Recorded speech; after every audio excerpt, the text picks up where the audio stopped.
Thank you very much for the kind introduction. It's absolutely my pleasure to be here today.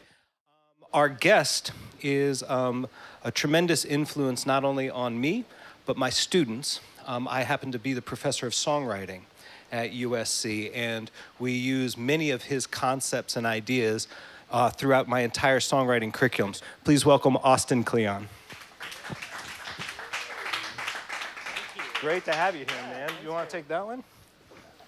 One of the things about your book, Steal Like an Artist, that I found with our students is that it is so tremendously empowering. It gives permission in such a way to be creative, be proactive in your creativity. There's tremendous pressure I found with a lot of musicians that they have to be entirely original. Entirely original. How does your book address that? Or how do you address that? Well, when I wrote the book, I think one reason it goes over well with students is I was writing it for a student. I was writing it for me when I was 19.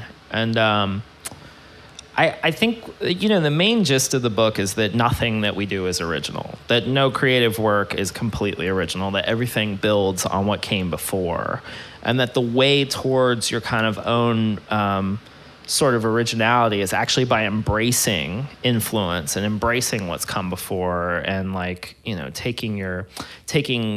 having disparate influences and having very deep knowledge of what's come before, and then having a lot to choose from.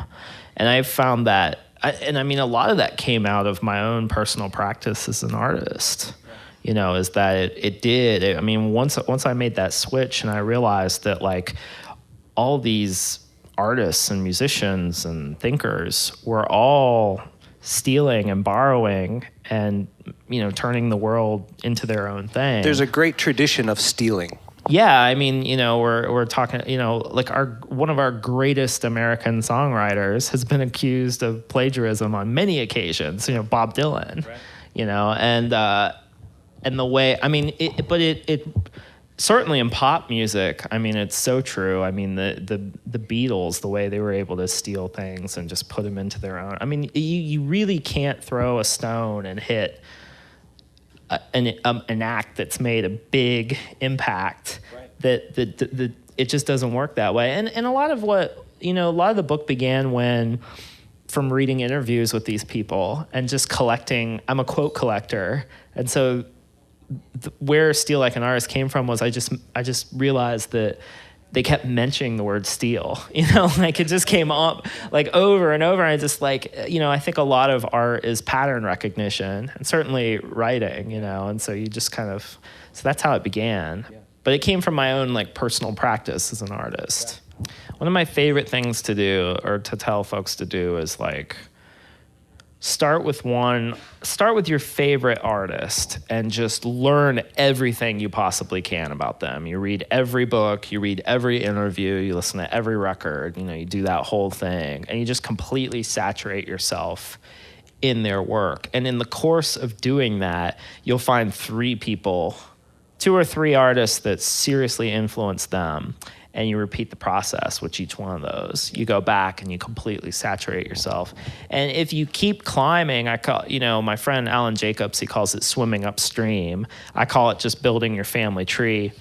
If you just keep climbing and keep doing those branches, you almost get this weird encyclopedic knowledge of your form just by starting with one artist. You can start with Green Day, and then you start, and you just, or anybody, you just start with one thing and you just move your way up. And then that's when you really discover that nothing is completely original, because it can all be traced back to these folks upstream. Yeah.